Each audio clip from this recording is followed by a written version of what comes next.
Palestra política hablamos ya de la coyuntura, de la temática electoral, analizando a los 5 actores que van a estar en disputa el próximo 12 de octubre, incluso ya están en disputa.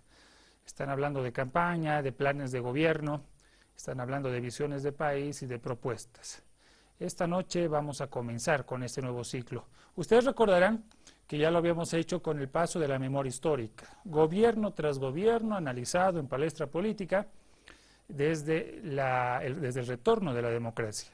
Luego hicimos un paréntesis para hablar de dualidades, temas importantes que eran preciso ponerlos sobre la palestra para el conocimiento de los candidatos, fundamentalmente a la presidencia, vicepresidencia, así también como a los senadores y a los diputados. Hemos tenido la última semana, la semana que hemos dejado atrás, esta etapa de formación política, hablando de planes de gobierno, de votación, de marketing político, también hemos hablado de ideología. A partir de ahora, desde este lunes, hablaremos con nuestros candidatos, los candidatos que van a buscar obtener su confianza, la confianza de todos nosotros, de usted también. Bienvenidas, bienvenidos. Comenzamos Palestra Política. Gracias a Agencia Nacional de Hidrocarburos, presentamos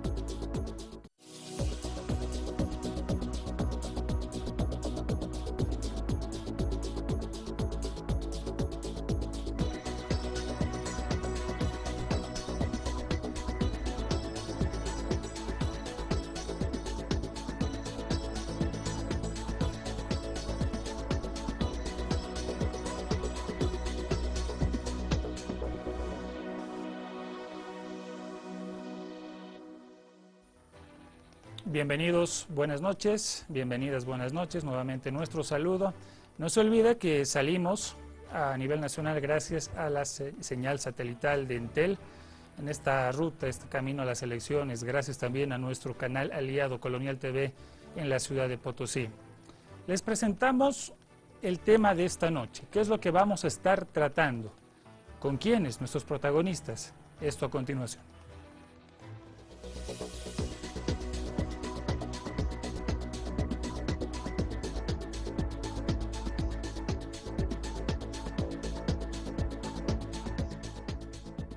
Estamos junto a los representantes presidenciable y vicepresidenciable del Partido Verde de Bolivia.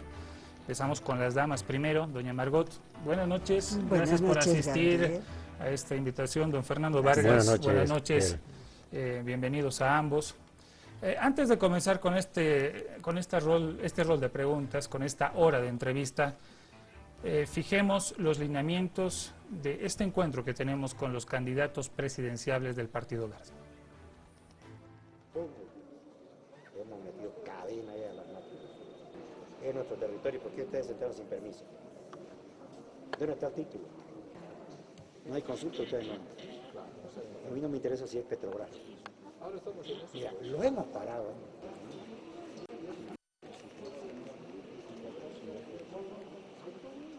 Que bajen los compañeros. Así pues te digo, y lo hemos parado.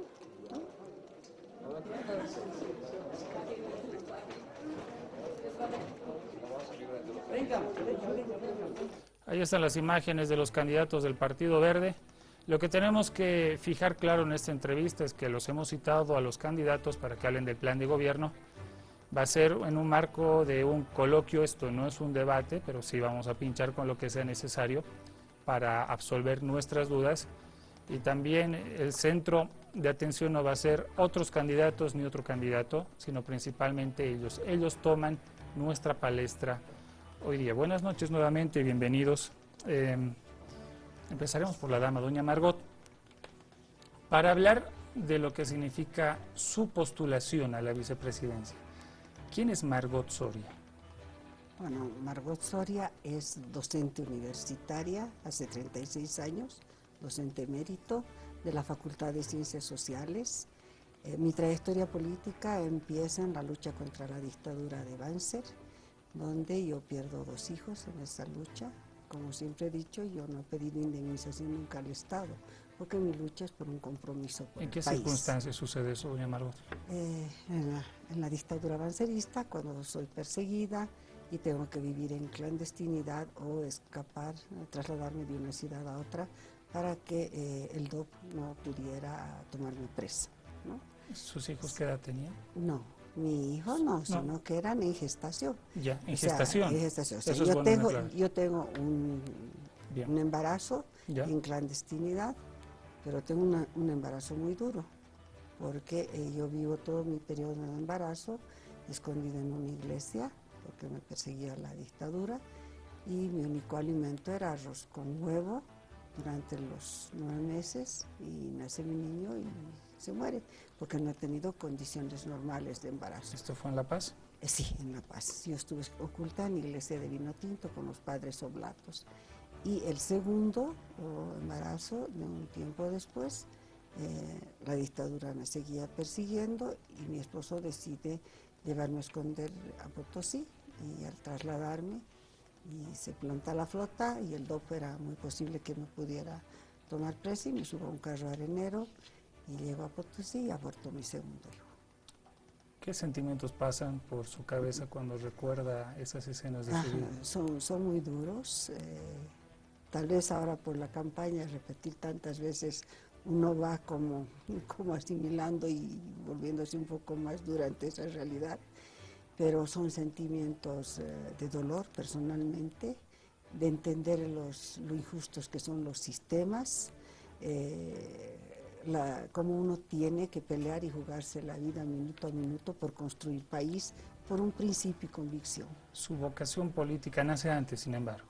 Porque Nace. usted está en gestación las 2 veces, pero ya hay una vocación política anterior. Claro que sí. Yo me ligo al tema político en la universidad en la década del 70, en la revolución universitaria, y donde había todo un proceso fuerte de ideología de izquierda, de poder construir un país diferente. Nacen nuevas ideologías en la década del 70, están los proyectos guerrilleros, están los proyectos democráticos de izquierda, y yo pertenecía a la izquierda independiente, así como llamábamos, y ya estaba ligada un poco desde colegio, porque en colegio había una fuerte participación a través de la Federación de Estudiantes de Secundaria.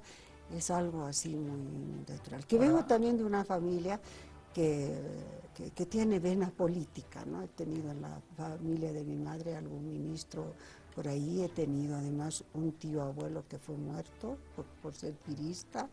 Entonces, Lo normal hubiese sido que usted se aparte de la política ante el ejemplo anterior. sí, pero no fue así. Más bien yo creo que son sentimientos de ver injusticia, ¿no?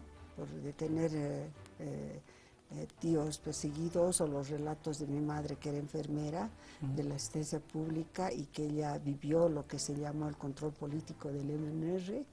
Entonces, que ella siempre relataba, y son cosas que a mí me han movido mucho el sentimiento de búsqueda de justicia en el país. Bien, doña Margot. Don Fernando Vargas. ¿Quién es Fernando Vargas? Lo hemos conocido en los últimos años, pero la historia no empieza con las marchas de reivindicación por el Parque Isidoro Sécure, comienza antes.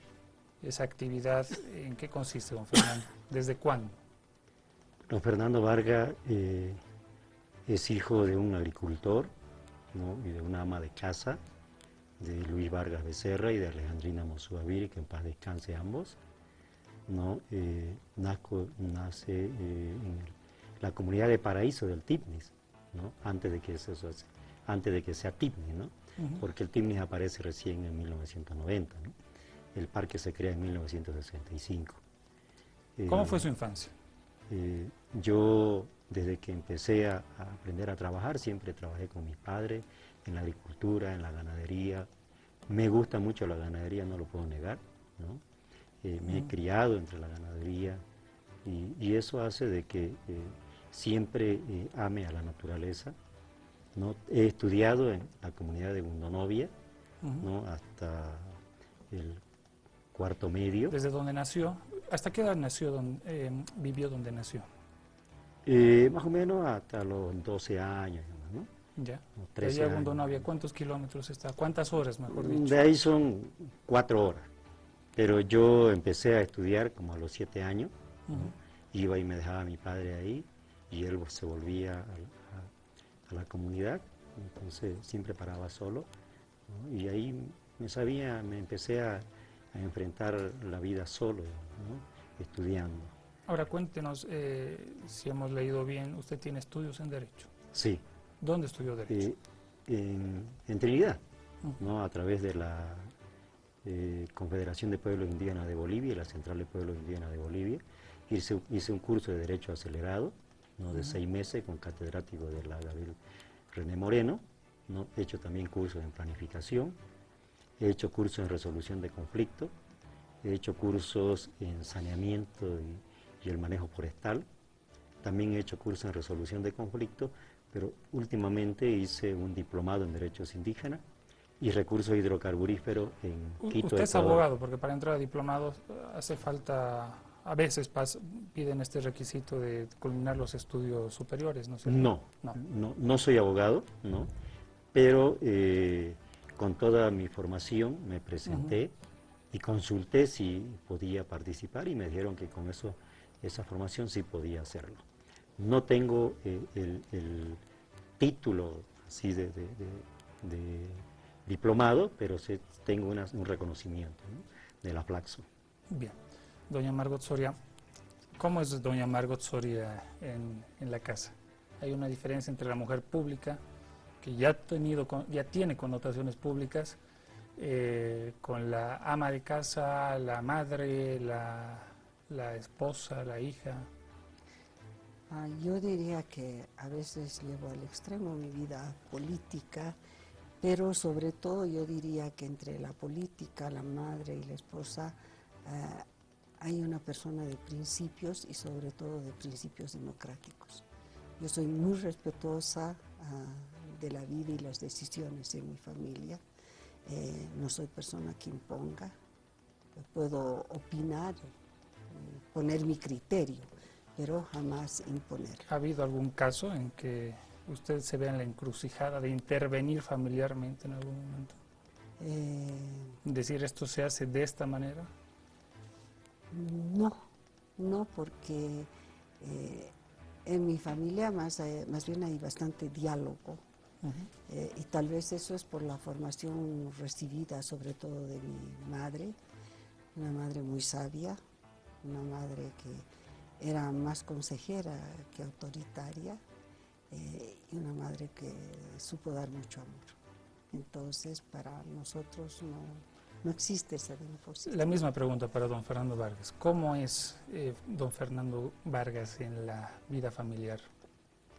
Bueno, ¿Tiene 9 hijos? tengo 9 9 hijos, hijos, ¿no? sí, tengo 9 hijos, la última va a tener 3 años en noviembre, el 19 de noviembre cumple 3 años. Bueno, Fernando Vargas, soy una persona que me gusta compartir con mis hijos, ¿no? Mi señora tiene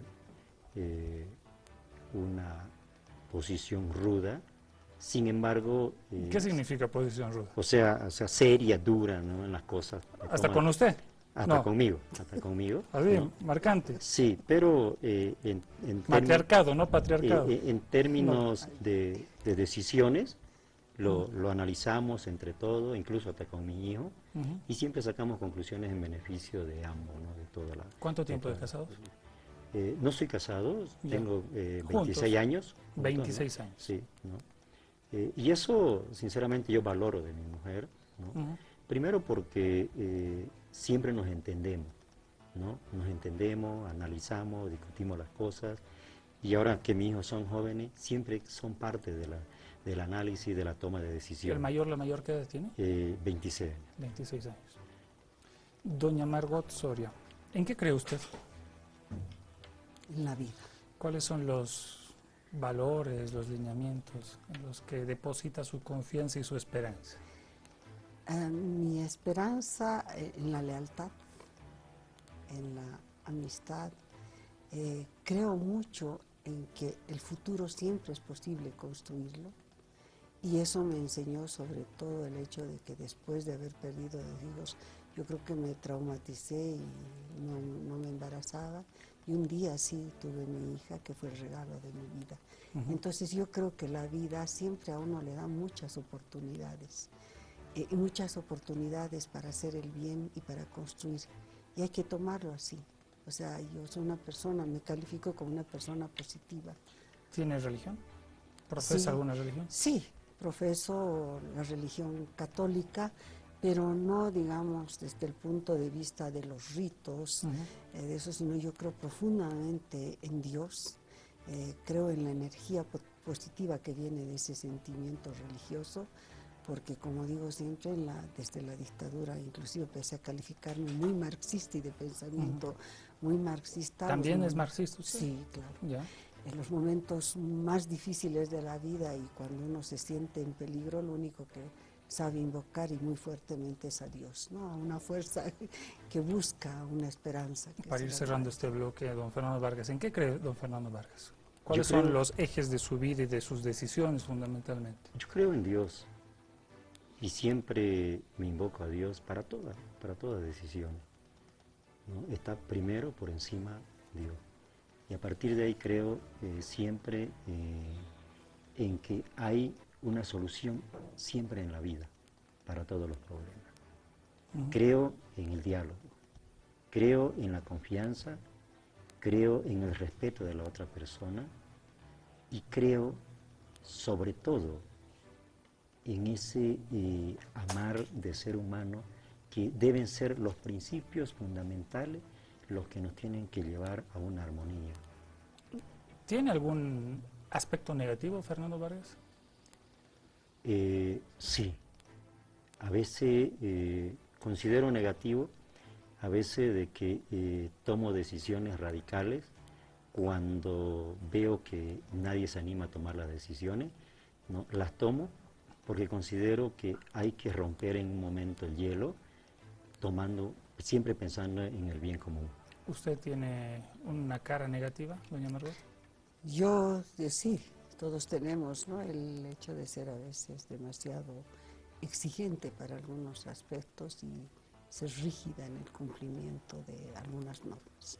Bien, amigos, lo que vamos a hacer es ir a una pausa, recuperando antes la memoria histórica. Paralelamente vayamos avanzando en este ciclo de conocer a los candidatos, vamos a recordar qué partidos políticos han aparecido en la historia de Bolivia y al volver desmenuzando el programa de gobierno del Partido Verde de Bolivia. Palestra Política los invita a recuperar la memoria histórica, partidos políticos que fueron parte de nuestro país. Partido Liberal de Bolivia fue fundado el 13 de junio de 1883. Sus máximos representantes fueron Eleodoro Camacho, Narciso Campero y Nataniel Aguirre, entre otros. Este partido político es clásico y tradicional. Constituyó la primera colectividad política organizada del país. Ejerció el gobierno desde 1899 a 1920. Su influencia fue determinante en la vida política del país a inicios del siglo XX.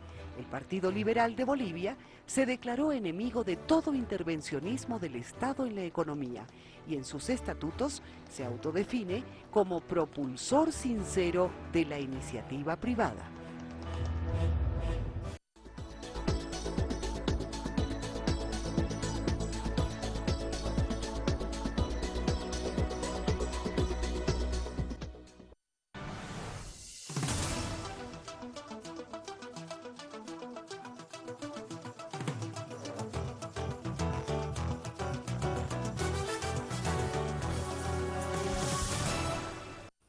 Ahí los vemos, están precisamente en esta mesa junto a nosotros Margot Soria, candidata a la vicepresidencia, y Fernando Vargas, candidato a la presidencia. Don Fernando Vargas, ¿en qué consiste el plan de gobierno del Partido Verde?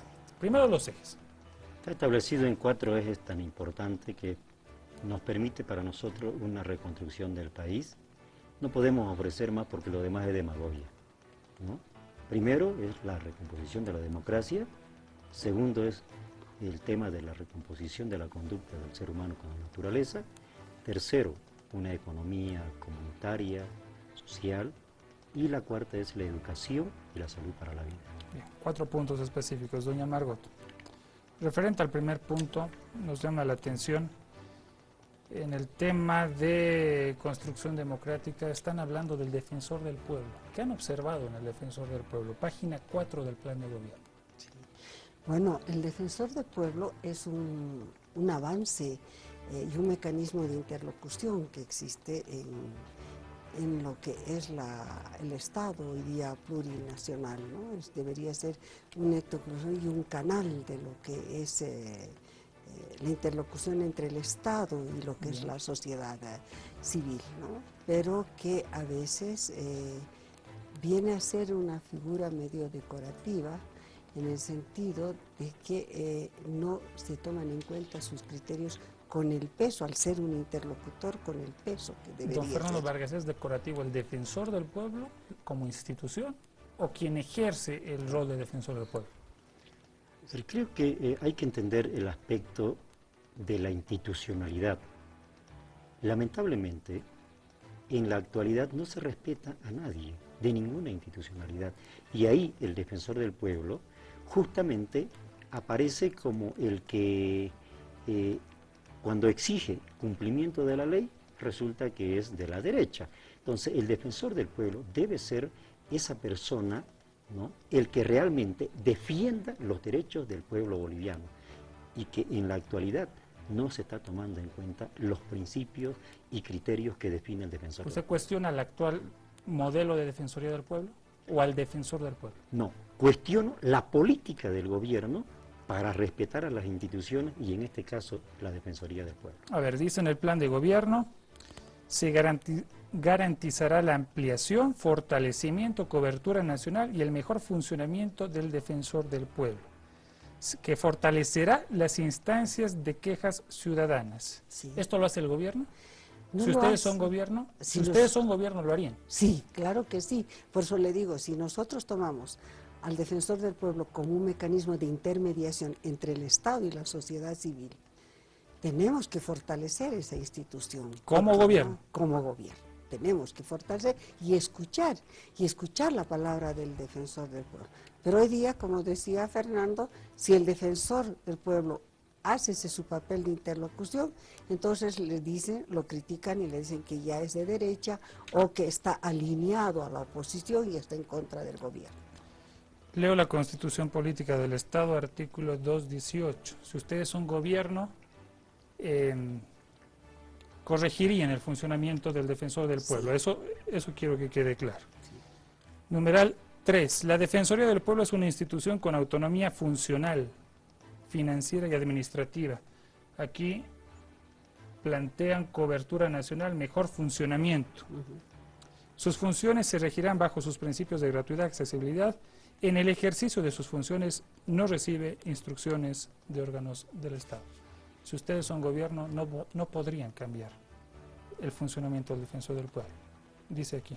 No, pero lo que se tiene que hacer es la profundización de esa institución independiente. Lo que hoy, lamentablemente, se quiere sesgar para que esté al servicio del partido gobernante. Y eso es lo que no podemos manejar y continuar con este proceso. Eso se tiene que cortar de cajón y respetar la institucionalidad, no solamente de la Defensoría del Pueblo, sino de todas las instituciones del Estado. Si yo leo el plan de gobierno y leo la Constitución, veo que no se condicen, doña Margot Soria. Desmiéntame. No le desmiento. ¿Por qué?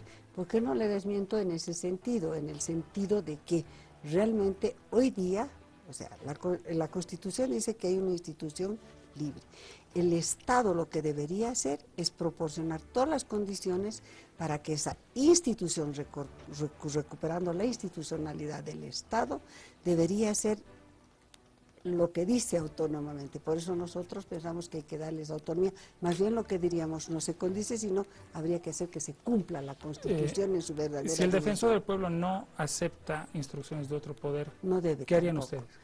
No tiene. ¿No vale? Nosotros no. Lo que nosotros tenemos que hacer es posibilitarle todos los mecanismos a que realmente el defensor del pueblo sea ese interlocutor, esa intermediación entre el Estado y la sociedad civil. No que sea un mandatario del gobierno, sino una intermediación que es diferente, es un mecanismo, ¿no es cierto?, de intermediación. Háblenos de libertad de expresión, página 5 del del programa de gobierno, don Fernando Vargas? La libertad de expresión cada vez está siendo disminuida o minimizada.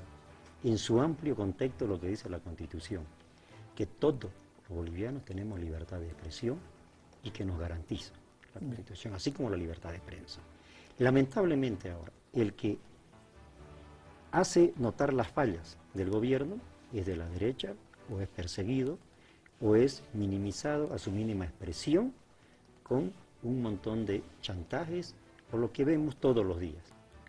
Entonces, eso nosotros lo que exigimos y vamos, si somos gobierno, vamos a garantizar en su pleno contexto constitucional. Me llama la atención en el tema de, hablan de regulación de medios ustedes. Doña Sí. Margot, ¿Sí? háblenos de esa regulación de medios de comunicación. Bueno, la regulación no se debe al tema de un control, ¿no es cierto? No es un control de los medios, ni que deban pertenecer al Estado, ni que el Estado debería tener una hegemonía dentro de lo que es inclusive el control de estos medios o comprar hasta acciones dentro de los medios. Pero sí deberíamos, digamos, los medios tener un parámetro de regulación en el sentido de que deberían estar más bien sus proyectos, sus programas destinados a la construcción de una ciudadanía. O sea, por ejemplo, regular el tema de no pasar tantos programas de violencia, empezar más bien una regulación en el sentido filosófico de construir nuevos valores en la sociedad. Regula el gobierno. Regula el gobierno. El Partido Verde, si es gobierno, regularía contenidos de medios. Contenidos, sí, para poder educar a la sociedad en la vida, en la salud. ¿Qué es en la lo que sacaría de construcción programación? En la construcción, yo sacaría los programas de violencia que hay, esas crónicas muy rojas que pasan muchas veces, y incentivaríamos mucho los programas más educativos y sobre todo de construcción de ciudadanía. Cláusulas de conciencia que garanticen a los la libertad de los periodistas. Si el gobierno, un regulador de la conciencia de los periodistas, página 6 del programa de gobierno. Yo creo que debe ser el programa de los medios de comunicación o de prensa, deben establecerse cláusulas de conciencia en el tema de la destrucción de lo que hoy vivimos, ¿no? Y más bien a establecer programas que lleven a respetar la vida, la naturaleza y el medio ambiente en todo su contexto, ¿no? Que es lo que no pasa sinceramente ahora, ¿no? Mayormente esto pareciera que se deja como que no tiene importancia. Si a usted le dicen, si usted propone la existencia de cláusulas de conciencia que garanticen la libertad de los periodistas de una opinión independiente, así como códigos de ética, usted puede tener protestando a un grupo de periodistas en Palacio si son gobierno, porque No. ¿qué pasa con la autorregulación que está en la Constitución? No, yo creo que hay un tema que el Estado no puede imponer antes de sentarse a un diálogo. Y ahí, para todos los problemas, es el diálogo. Y con el diálogo, con el equipo de todos los periodistas, nos sentaremos ahí a discutir los temas que deben ser para la sociedad de conducción a un mejor programa que nos eduque en el tema de lo que hoy lamentablemente vemos todos los días lo que pasa. Entonces a eso nos referimos, y el Estado no puede ver a imponer, sino más bien a sentarse en un diálogo y buscar temas de lo que nos lleven a un consenso en bien de ambos. Vámonos a un sondeo. Hemos salido a las calles en Cochabamba, veía las noticias, palestra política, todo nuestro equipo de prensa está también en Cochabamba, y este es el enfoque de los ciudadanos con relación al Partido Verde de Bolivia. ¿Qué le piden al Partido Verde de Bolivia? Me llamo Humberto y quisiera pedirle que haya mejor educación, salud y más seguridad ciudadana. Sí, que mejore la educación, ¿no? También que mejore el estudio más, ¿no? Y que concientice el deporte. ellos pregonan tanto de la clase indígena y que luchen, ¿no? Especialmente por esa gente de los tipnis, ¿no?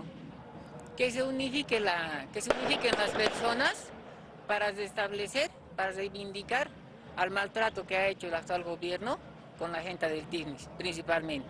Una regularización en cuestión a impuestos, porque el gobierno a todo ha sobrepuesto sus impuestos. Bien, parte de lo que pide la población en Cochabamba, el Partido Verde de Bolivia. Permítame seguir y omitir esto, suspenderlo. Página 8, lucha contra el narcotráfico. ¿Cuál es la propuesta del Partido Verde en la lucha contra el narcotráfico? Bueno, nosotros eliminar todo lo que es la coca excedentaria, para empezar, porque empieza con la producción de la coca. Estamos nosotros con la producción de la hoja de coca tradicional para el consumo, que es la coca de la región de los Yungas. Usted dice eliminar, ¿bajo qué método se elimina? Bueno, tiene que ser cambiando la producción y sustituyendo la producción. Claro que eso va a demorar muchísimo, porque la hoja de coca es una hoja depredadora, y para recuperar las tierras de la hoja de coca, nosotros vamos a necesitar aproximadamente, dependiendo de cómo se ha depredado esa tierra, entre 10 y 20 años, porque vamos a tener que volver a inyectar nutrientes, es decir, hacer toda una recuperación, porque sembrar ahorita en tierras depredadas no vamos a poder. Entonces es diversificar la producción agrícola y sustituir, pensando en la seguridad alimentaria, por un lado, del consumo interno, y por el otro lado, impulsando una producción agrícola para lo que sería la exportación, de manera de ir cambiando también nuestra matriz productiva, de no vivir solo de los minerales, de los hidrocarburos, sino llevar al rubro de la agroindustria, de la diversificación. Ahora, aquí dice erradicación, mano dura. Don Fernando. A ver, creo que en Bolivia, y sobre todo en la actualidad, el error más grande es hacer leyes y no cumplirlas. Esos son los errores que se cometen. Si ustedes entenderán como medio el programa de desarrollo alternativo. Se elevó ese programa, pero no se aseguró el mercado. Y yo recuerdo en el Chapare, por ejemplo, en el polígono 7, que hoy es en el TIGNIS, unas piñotas enormes que costaban 50 centavos. O sea, la gente dejó de producir, dejó de sembrar coca, le metió al cítrico, a la piña, al banano, pero no tuvo resultado. Entonces creo que, y a partir de ahí se entró con fuerza la coca hasta ahora. ¿Erradicación o racionalización? Yo creo que hay que... ¿O hay otro modelo? Yo ¿O creo legalización que de repente? Yo creo que hay que erradicar la coca ilegal. Mire, la coca se establece claramente de que es la hoja sagrada. Deja de ser sagrada en el momento que se lleva al narcotráfico. Entonces la coca que es sagrada se la profana y no podemos continuar con eso, sino que hay que plantear un desarrollo equilibrado, dejando la coca para establecer una nueva producción. ¿Qué le dirían al sector cocalero? ¿Cuántas son las hectáreas legales de coca en el país? ¿Nos quedamos con la 1008 o no? Nos quedamos con la 1008, pero además yo le diría ¿No que... cambiarían de ley? No, ¿Se queda la ley 1008? La 1008 y cumplir las leyes, por un lado, pero por el otro lado, yo quería decirle que nosotros pensamos en que, o sea, nosotros estamos seguros que lo que hay que dejar como coca que se produce es la coca tradicional. Y usted va a decir, ¿por qué dejar la coca tradicional o por qué dejar una producción de coca que no va solo al acuilico? Pero porque la coca tiene que ser también utilizada y saber la población boliviana por qué es sagrada. No es solo por el hecho de que ella da 4 veces al año y que es tan fácil de que solo pellizcar y vuelve a salir, sino por los componentes que tiene, componentes nutritivos. Primero que tiene vitamina C, tiene complejo vitamina B12, B6, aparte de los alcaloides que van hacia lo que es la medicina. Sí. Entonces, esos beneficios de la coca nosotros tenemos que tomarlos en una industrialización y inclusive de manera directa en el Acullico. Pero no es una Esa cosa que... industrialización viene de las 12.000 hectáreas de la Ley 1008. Del tema de respetar los cultivos tradicionales de la coca. No ha aumentado el consumo entonces. No se tiene que aumentar el consumo, primero porque... El consumo tradicional no debe aumentar. Tampoco. Yo creo que hasta ahorita, por ejemplo, el consumo tradicional se mantiene y con lo que existe es suficiente. Consideramos exactamente lo que establece la Ley 1008. Bien. ¿No? Lo que hay que señalar también dentro de su propuesta, ustedes, pasando a otro tema, hablan de la creación de un Ministerio de la Mujer. Sí.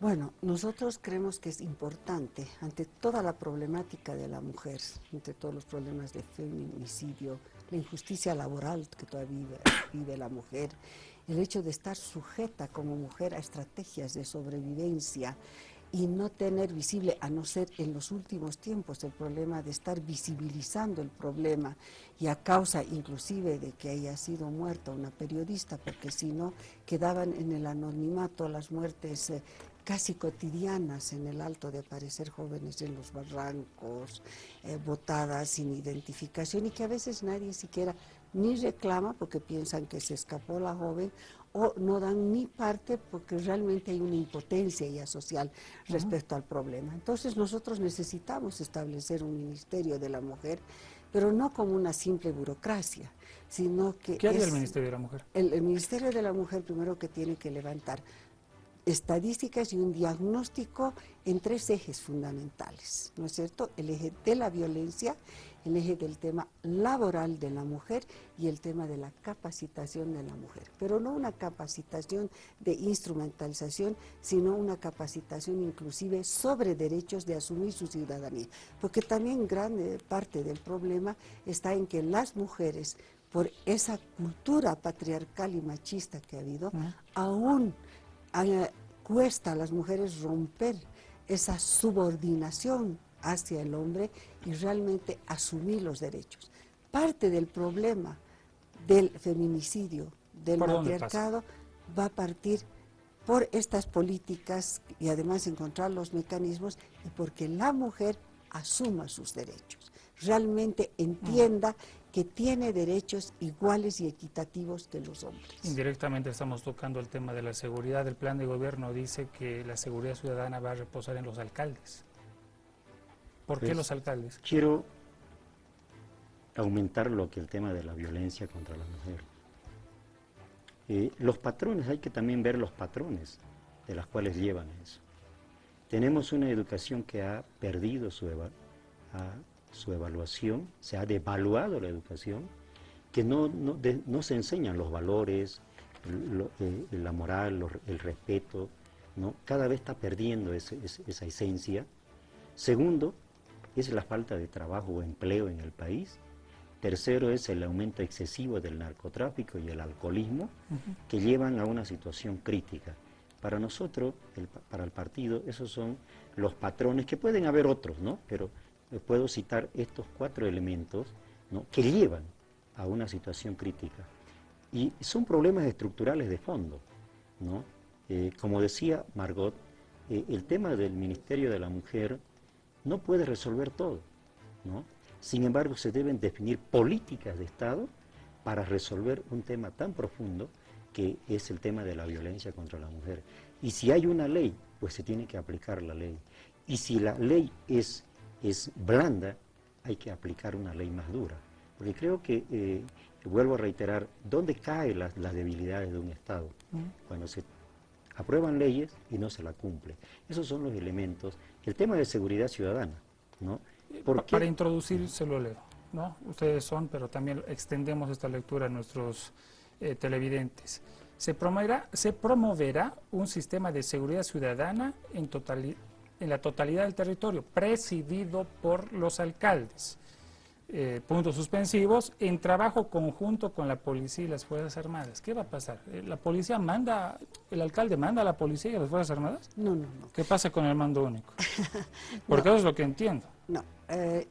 el tema es de que es gracioso cómo hablamos de democracia, cómo hablamos de consenso, cómo hablamos de construcción de autonomía, de determinación, o sea, nos llenamos la boca con muchos conceptos. ¿Por qué el alcalde? Entonces, y la yo seguridad creo, ciudadana? porque el alcalde es el poder local, que tiene que ver por su región, por su distrito. Y todo empieza ¿dónde? En construir y hacer una reingeniería de la policía. Tenemos que además empezar que esa policía tiene que ser una policía preventiva y no represiva, ¿no es cierto? Es una cosa. Para ser preventiva tiene que ser una policía a la cual se le dote de todo el instrumental necesario para la seguridad ciudadana. También tiene que ser una policía mejor pagada, para que no ¿Ustedes entre en subirían el tema. precio, el sueldo básico de la policía? Sí, un sueldo básico, ¿Cuánto? creo que de 7.000 bolivianos, no más de eso. 7.000 sueldo básico. No, un sueldo, digamos, promedio, contando entre el básico y lo que ¿Y el es, básico, ¿no? don Fernando? A ver, hay que hacer como decía Margot, una reingeniería. Hay que ver el tema de la especialización del policía, hay que ver el tema también de lo que pasa al interior de la policía, ¿no? No hay que tapar el sol con un dedo. Existe nomás en la policía una situación de corrupción y eso se tiene que cortar, ¿no? Y creo que hasta ahora creemos todavía que hay policías honestos, ¿no? También se tiene que definir una fuerte inversión en todo el país con el tema de infraestructuras y equipamiento para que ese policía esté al servicio del pueblo y no que hasta ahora, por ejemplo, uno llama a un policía y recién llega a las 2 horas o cuando ya pasó todo. Entonces, esas son las grandes falencias que también se tiene, ¿no? Por lo tanto, eso se tiene que ver, pero también hay que separar, ¿no? Hay que separar de los oficiales y de los policías rasos, si vale el término, ¿no? Entonces, eso tienen que tener un salario adecuado, un salario... ¿Quiénes deben tener un salario adecuado? ¿Los rasos? Los soldados, o sea, los policías rasos, ¿por qué? Porque son los que están todo el día por la calle, ¿no? Y creo que eso tienen que tener porque, sobre todo en el tema de la, si vale el término en palabras vulgares, la coima, ¿no? Creo que lo primero que se tiene que recuperar es la institucionalidad de la policía boliviana. Bien. Amigos, vamos a seguir debatiendo y hablando con nuestros invitados, los representantes, candidatos presidencial y vicepresidenciable del Partido Verde. Hacemos un corte y ya volvemos. Palestra Política los invita a recuperar la memoria histórica, partidos políticos que fueron parte de nuestro país. Partido Socialdemócrata, PSD. Fue fundado el mes de julio de 1944 con el nombre de Acción Social Demócrata.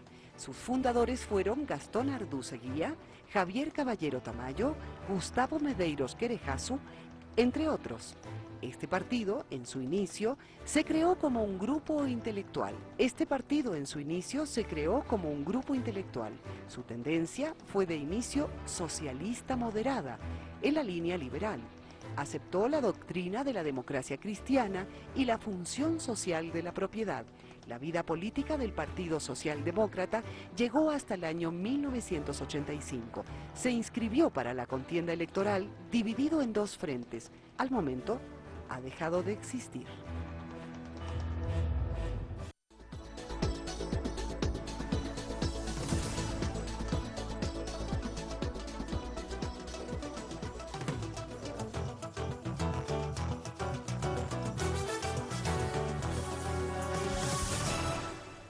Estamos analizando el plan de gobierno del Partido Verde de Bolivia junto a sus candidatos presidencial y vicepresidencial.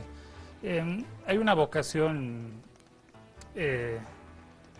ecologista del Partido Verde de Bolivia. Sin embargo, hay una consigna, una propuesta muy dura, don Fernando Vargas. No se van a hacer más trabajos de exploración en hidrocarburos, lo dice el plan de gobierno. ¿Por qué? Quienes nos proveen del gas ahora, están definidos que hasta el 2030, hasta ahí nomás va a ser la adquisición de nuestros hidrocarburos. ¿Qué hacemos a partir de allá?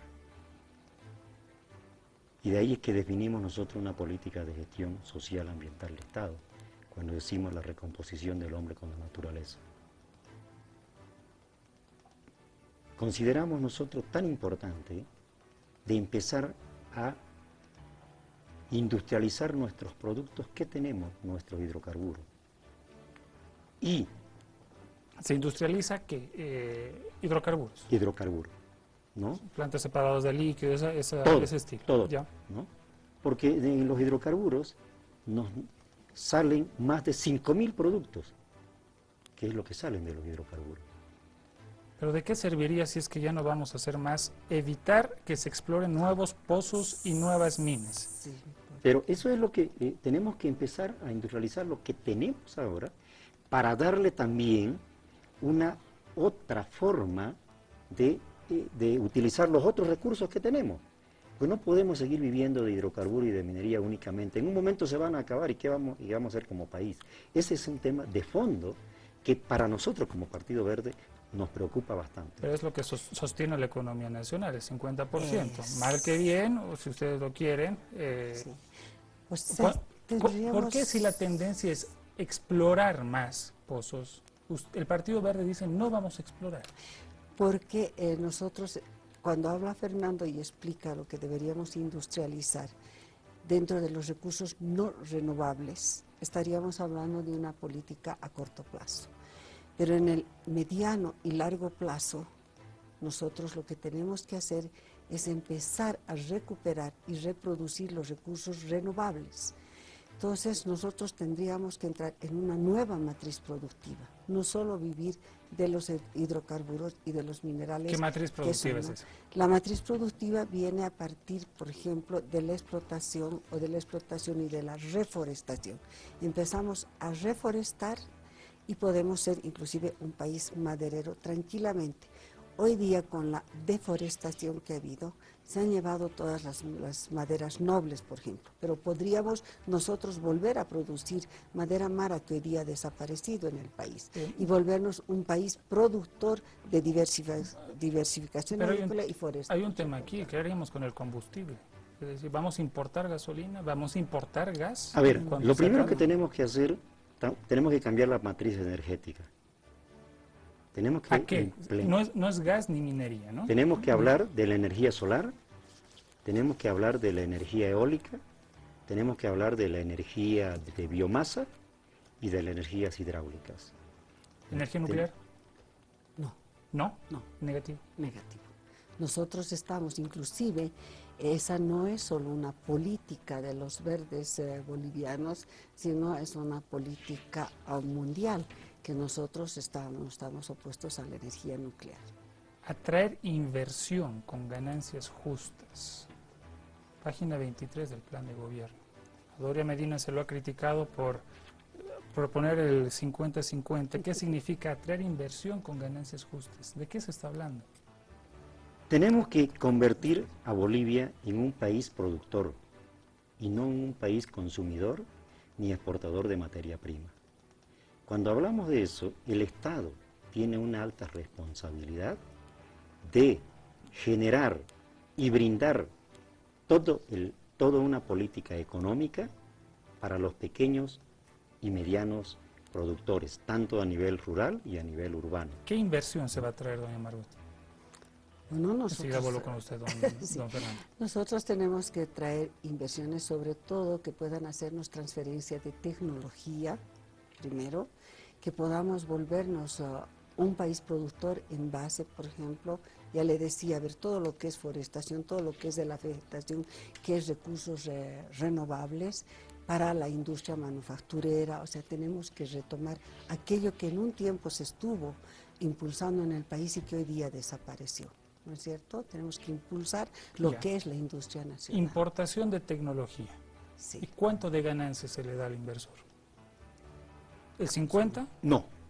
Primero se tiene que valorar lo que es de los bolivianos. Ahí discutiremos profundamente cuánto debe tener el país como ganancia y cuánto deben tener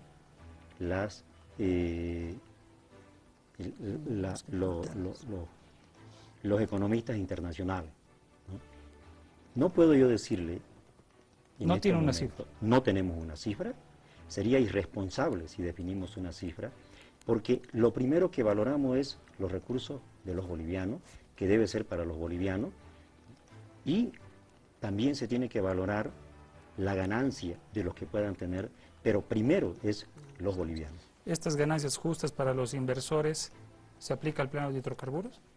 Se aplica al plano de todo, dentro de lo que... ¿Hidrocarburos también? Hidrocarburos también, lo que serían las ganancias justas, pero para eso hay que ver y hacer un diagnóstico en este momento de lo que son los hidrocarburos. Si es justo, quiere decir que lo que hay no es justo.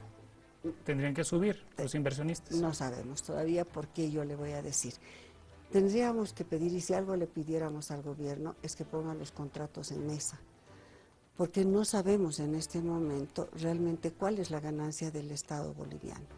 Existe, cuando se hacen los contratos, y se habla del 82%, existen contratos que han sido revisados, los contratos, y que al momento de revisar había una cláusula que decía la ganancia del 82%, pero por 6 meses. Bajo la condición o el pretexto, si usted quiere, de lo que sería fortalecer yacimientos petrolíferos para hacer una industria, o sea, un ente nacional que pueda nacionalizar. Entonces, en este momento, nosotros pensamos que a varios niveles de Bolivia y de la realidad boliviana, necesitamos hacer un diagnóstico real de su economía, de sus recursos, no solo recursos naturales, sino recursos se necesita un diagnóstico, pero la propuesta ya está aquí. Sí, que nosotros usted nos dice que se aplica a todo, ¿no? Sí, el plano de hidrocarburos. Sí. Nuevo sondeo en Cochabamba, por favor, preguntas a los candidatos del Partido Verde. Me llamo Alejandro Saldías y quiero preguntar al señor Fernando Vargas qué es lo que le ha animado para incursionarse en la política en estas elecciones. Bueno, le preguntaría si es que las propuestas que está proponiendo realmente las va a cumplir o solo son simples habladurías. Le pregunto yo a los partidos verdes, azules o rojos, los que haya, ¿no? Si tienen tanta intención de trabajar por un país, ¿por qué no vienen con una propuesta de gobierno, ¿no? Se une al gobierno actual y dicen, trabajaremos de esta forma y haremos esto, y no hacer la guerra sucia que da vergüenza ya a este país. Quisiéramos que se haga sentir con propuestas, con lo que realmente necesitamos para poder en cierta forma conocerlo. Entonces yo personalmente quisiera saber por qué no lo está haciendo, ¿no? Y la segunda, y creo que es un poquito más fuerte, es el debate. ¿Por qué no hay un debate? Hola, mi nombre es Julio César Herrera y Fernando, quiero preguntarte, dentro de tus propuestas, ¿qué planes tienes para el cuidado del medio ambiente? Que no tiene propuestas. ¿Por qué no tiene propuestas? ¿Será que es un partido nuevo que se está fundando? Suponiendo que él salga, ¿cómo va a ser para paliar todos los problemas que hay en este país actualmente? Más que todo la inseguridad, ¿no? Si en caso fuera elegido presidente, ¿qué políticas aplicaría para Tignis, para que Tignis fuera como una reserva nacional más o menos? Hay una pregunta picante a raíz del plan de gobierno del Partido Verde. ¿Usted está a favor del aborto, don Fernando Vargas? No. El tema del aborto es un tema que nadie tiene derecho de quitarle la vida a nadie. Pero en el Código Penal establece claramente que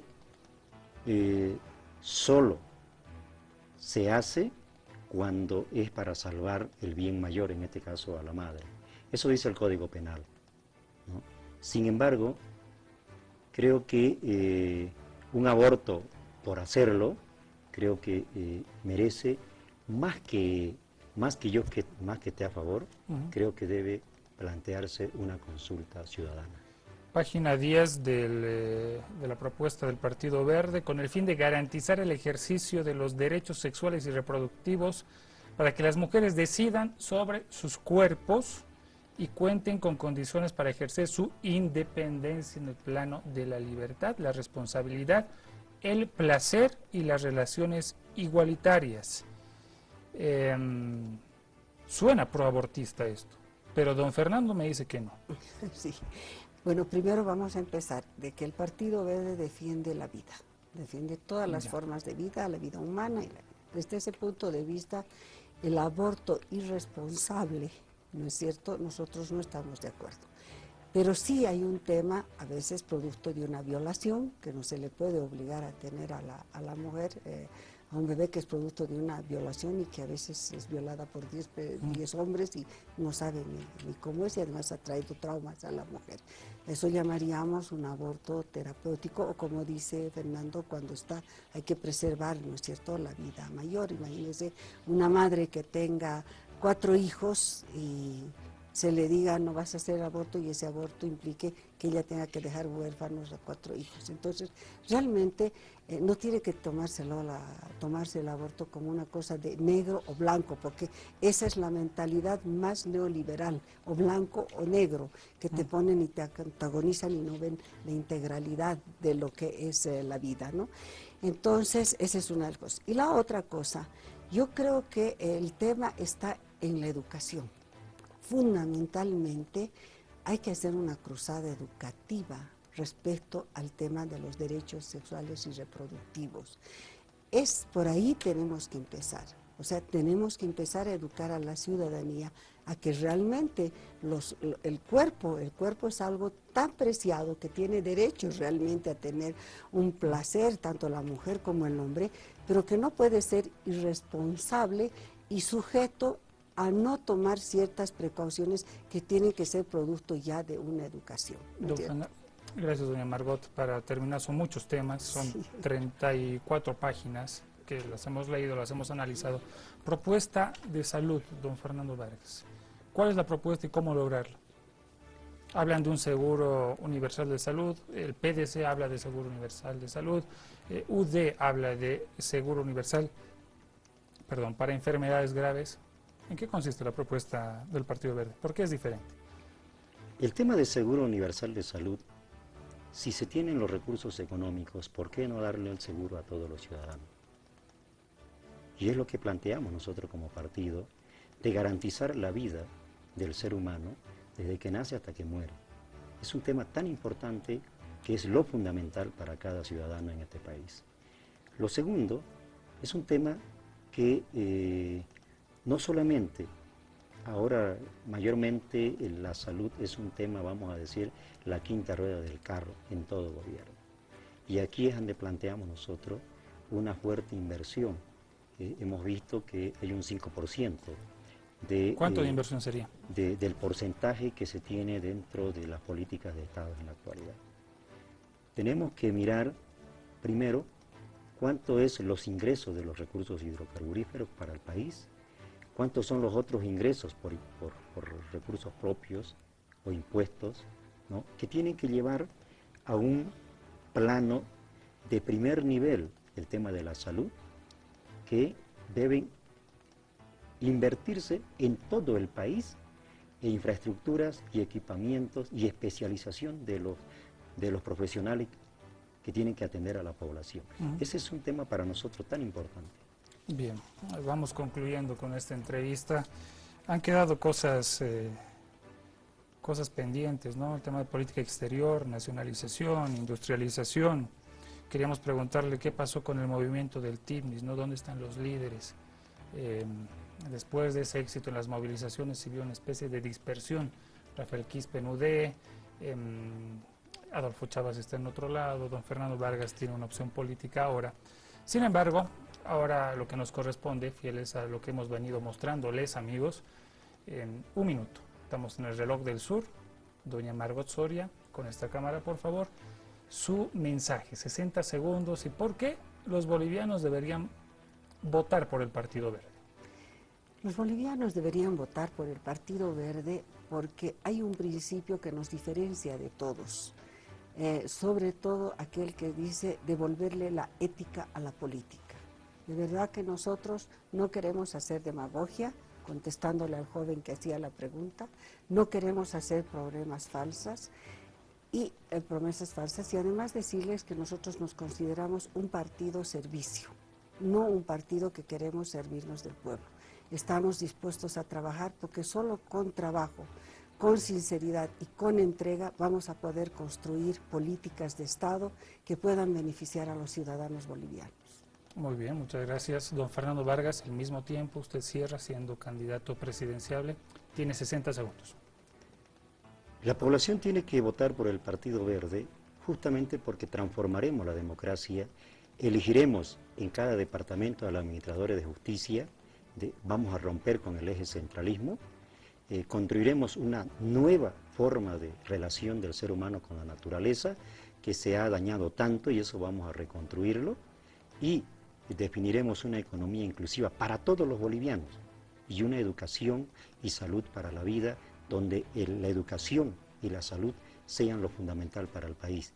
Y tú decides el 12 de octubre. Les agradecemos a nuestros invitados. Lo que les mostramos a continuación es lo que tendremos mañana martes 2 de septiembre de este nuevo mes. Vamos a hablar justamente de nuestros invitados, senadores de UD, que van a hablar sobre el trabajo legislativo en este sentido. Trabajo legislativo, lo que van a proponer si son electos senadores, dependientes del flujo también de votación que obtengan. Don Fernando, gracias por haber aceptado nuestra invitación. Muchas gracias, doña Margot. Gabriela, a usted las Le hemos querido ofrecer un correcto análisis de este plan de gobierno, del plan de gobierno del Partido Verde. Cada lunes, invitados a la presidencia y a la vicepresidencia. Amigos, gracias por su atención. Buenas noches, permiso. Gracias a Agencia Nacional de Hidrocarburos, hemos presentado